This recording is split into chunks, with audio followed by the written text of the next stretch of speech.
శ్రీలంకలో రోజు రోజుకి పరిస్థితులు క్షీణిస్తున్నాయి. ఇప్పటికే పలువురు మంత్రులు రాజీనామా చేశారు.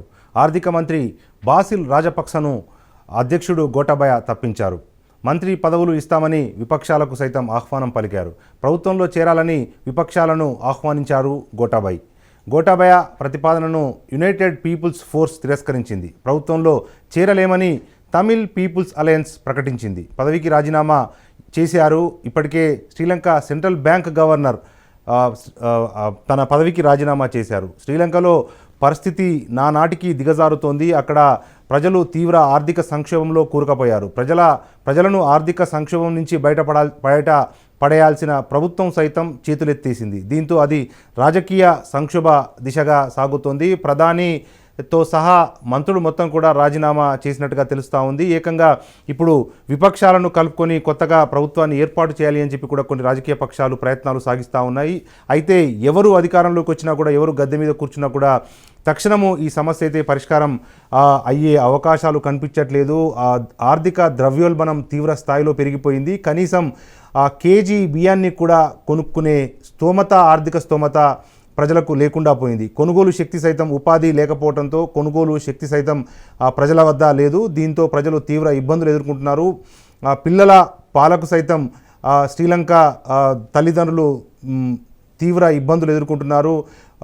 ఓల్డేజ్ పీపుల్ అయితే కనీసం మందు బిళ్ళలు కూడా కొనుక్కోలేని పరిస్థితి నెలకొని ఉంది. ఎక్కడికక్కడ ప్రజలు పెద్ద ఎత్తున తీవ్ర ప్రభుత్వం మీద తిరుగుబాటు చేస్తున్నారు. తీవ్ర ఆగ్రహంతో రగిలిపోతున్నారు. ప్రభుత్వ అసమర్థ చేతగాని ప్రభుత్వం వల్లనే మాకు ఈరోజు ఈ దుస్థితి తలెత్తింది అంటూ చెప్పి కూడా ప్రజలు పెద్ద ఎత్తున నిరసనలకు దిగారు. రోడ్ల మీద ఆందోళనలు సైతం చేస్తున్నారు. ఏకంగా అధ్యక్ష భవనాన్ని, ప్రధాని నివాసాన్ని సైతం ప్రజలు చుట్టుముట్టిన నేపథ్యంలో ఏకంగా మిలిటరీని రంగంలోకి దించాల్సి వచ్చింది. అడప 1-2 చోట్ల కాల్పులకు కూడా తెగబడాల్సి వచ్చింది. అయినప్పటికీ ప్రజలు వెనక్కి తగ్గట్లేదు. ఎందుకంటే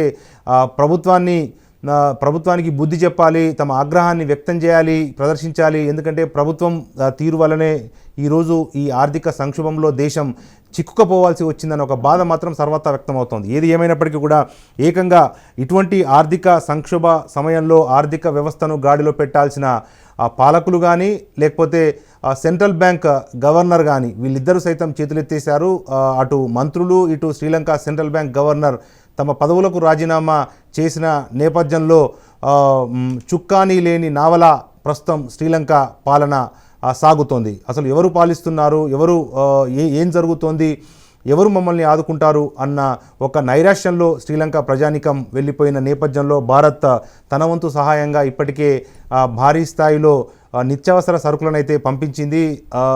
ఎందుకంటే పెద్దన్నగా ఆసియా ఖండంలో పెద్దన్న పాత్ర పోషిస్తున్న భారతదేశం ఇప్పటికే శ్రీలంకకు పెద్ద ఎత్తున బియ్యాన్ని, పప్పులను, ఉప్పులను, ధాన్యాన్ని పంపించింది. అయినప్పటికీ కూడా అక్కడ పరిస్థితులు కుదుటపడట్లేదు. ఒకవైపు చైనా, మరొక వైపు అమెరికా, ఈ రెండింటి మధ్య ఆధిపత్య పోరులో ఉక్రెయిన్ మాదిరిగానే శ్రీలంకలో కూడా పరిస్థితులు నానాటికి దిగజరుగుతున్నాయి.